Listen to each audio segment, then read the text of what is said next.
What's going on, guys? Welcome back to Cardboard Cane, and we are about a month in since Surging Sparks is released, and product has obviously not gotten any easier to find, nor less hurty to buy, seeing as everything is very quickly going out of stock, and booster boxes from 170, 180 being sold up to 320, 340 in some cases, as well as ETBs being in excess of $90 to $110 at this point, let alone the PC ETBs. But you know what? We keep trying because it's a little known fact, and I know this kind of kicks me in the butt by saying this and kind of releasing information like this.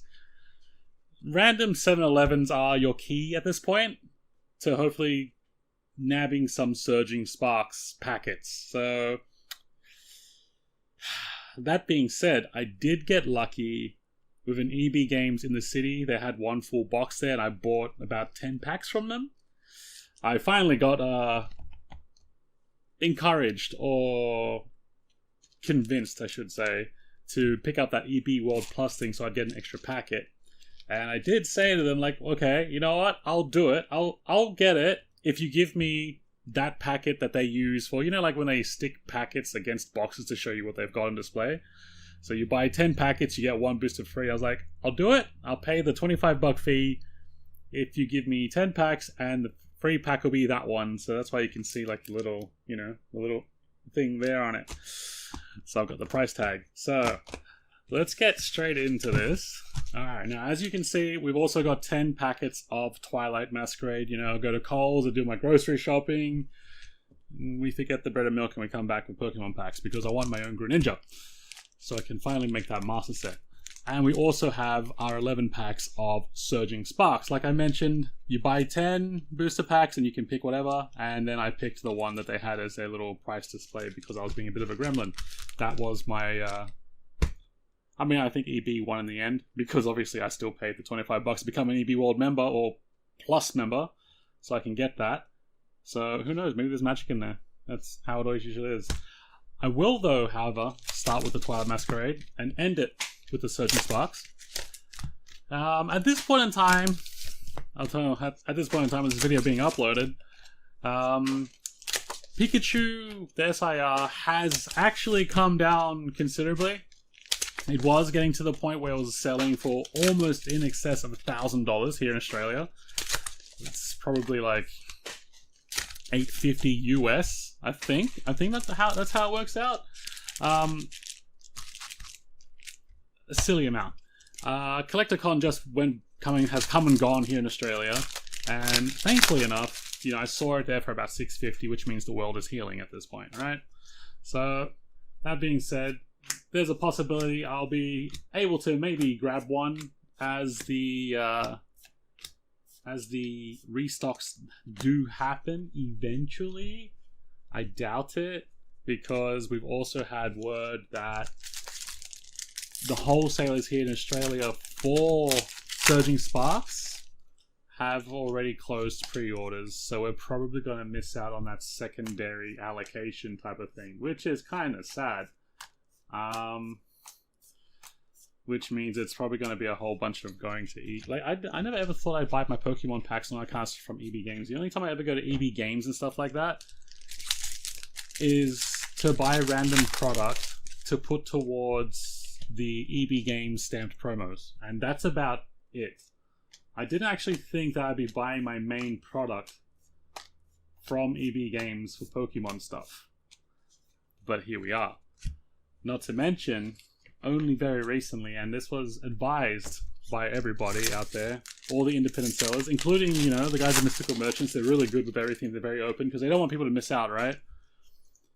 When an independent company, when an independent business for, let's say, you know, Pokemon cards, tells you that you should probably go ahead and pre-order, and these are terrible packets right now, should probably go ahead and pre-order your prismatic stuff or your future set stuff from EB or Big W or wherever you can here in Australia.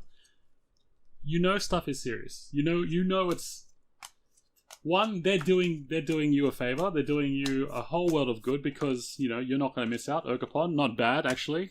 If I was going to hit anything, I think this covers about 2 to 3 packets at this point in terms of pricing, so that's cool. Not going to complain. That just goes to show how incredibly low that we think here in Australia allocation will be to independent sellers compared to brick and mortar. Brick and mortar obviously being your hardcover stores like EB Games, Big W, Target, Kmart, all that kind of stuff, right? That just kind of goes to show how much confidence people here have to secure stock. It's definitely going to be 151 all over again. Speaking of which, 151 lately has been absolutely going through the roof in terms of sealed product, and obviously pricing for actual cards going up yet again. There was a point in time there where like prices were coming down a little bit, but now it's coming back up. And yeah, I feel like Prismatic Evolution is going to go through the same thing. Surging Sparks has done the same thing within not even a month old of being released, and it's already going through the roof. So that being said, Surging Sparks is not a yucky set to collect. It's definitely a very nice set to collect, so it has it within reason as to why it's so expensive.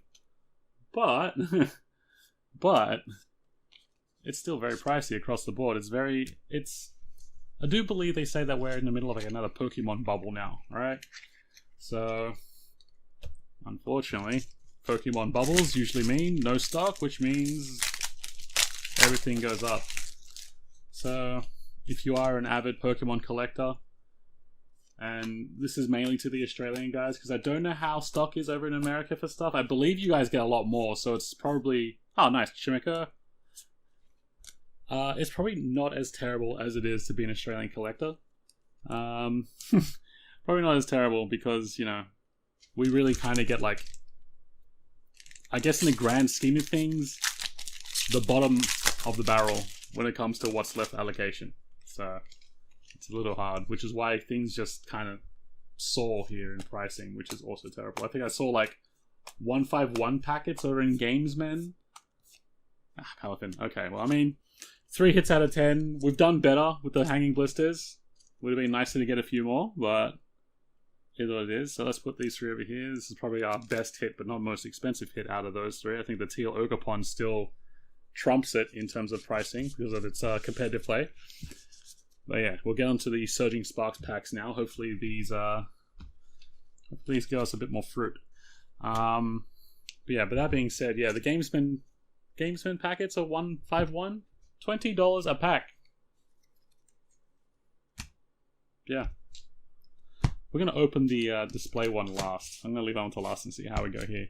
But yeah, $20 a packet for 151. That kind of shows how insane it is. And the early bird will definitely get the worm.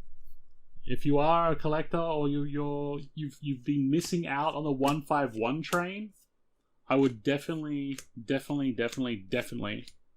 try to get in there early when the Blooming Waters 151 box is coming out. Get in there early. You might have to go through, like in Australia, you might have to go through EB, and you're probably paying a little bit more than what you would usually be used to paying. But I tell you what, if you miss out on it, it's a heck of a lot better. Oh, Kilowattrel. The funny thing about this card, I only ever got one of this in an entire case. 1 Kilowattrel base EX in an entire case. Makes no sense whatsoever. But yeah, I can't recommend enough. I can't emphasize enough. Get in there early. You'd rather pay brick and mortar retail pricing than the scalper prices. It's not fun. It's not fun, and you don't want to be taking the enjoyment out of the hobby for yourself. So it's unfortunately it'll be argued back and forth that it's healthy for the hobby, scalping. I can see the pros and cons of it,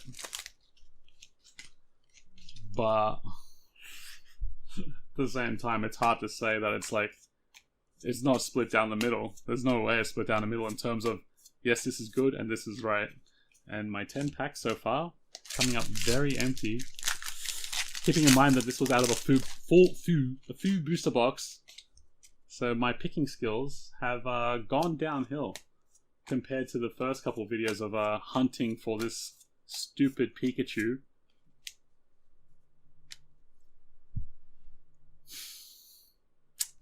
Again, if it was anyone else, you'd think this was scripted.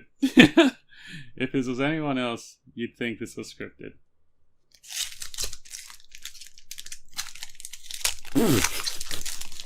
That's why I like doing these things in one take. I like doing these things in one take. Just to kind of drive home the point. Oh, there we go, Pele Sand. Alright, sweet. So I picked both of the Terra EXs out of the box. So I filtered like, 3 hits out of that box so far. I've got 4 more packs.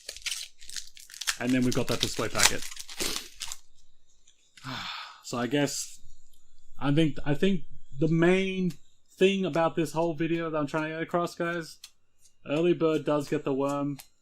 Don't be too taken aback by, if you have to like pre-order through EB, because obviously their price is a little bit higher. I think at this point you get what you can get, because I believe ETB's already off for pre-order in places like EB, so it kind of shows you already probably how little allocation there is. So if you're lucky enough to pre-order a case of ETBs or a bunch of ETBs and that kind of stuff, then good. I believe right now, as of this video, they're allowing you to pre-order the surprise boxes, pretty much the rest of the product, but I can't imagine that will be up and available for very long. So definitely get on it. So you can join me. Oh, we got Bruxish. So you can join me on the Prismatic Evolutions grind, because I'd love to hear what hits you guys get along the way, and how much better your hits are than mine, because right now it's kind of showing. Although I think we've got 4 hits out of the 10 packets so far. It's not terrible, but I still have not, and this does make me a little sad, I still have not hit into an SIR or a secret rare by loosely picking. My luck is I'm constantly getting hits, just not the hit. So this is the last of the 10 packets I pulled from the booster box, and nothing, unfortunately. And now the lucky last packet for this video, the hard to get display one. So let's see what happens. That's why I left the price tag on there, just so I know exactly which one it was, because I was being a bit sassy. We'll see what happens. Let's see what kind of magic is in this packet, because, it would not surprise me if they picked out the fire one. No, they did not. I should have just gone in for another one. Okay, so for that one, 4 out of 10, 4 out of 11, I guess, in the end, but 4 out of 10 realistically. Not terrible. We got a Pikachu again, so it's probably like one of the Terra EXs that I think is the best one to get. Like, it actually does hold value for some reason. And then only 2 out of 10, or 3 out of 10 for the Twilight Masquerade packs as well. So, not bad. Not great, but not bad. I'm not that... Yeah, it's alright. It's not alright. I hope you guys enjoyed this one. You guys take it easy, and I'll catch you in the next one.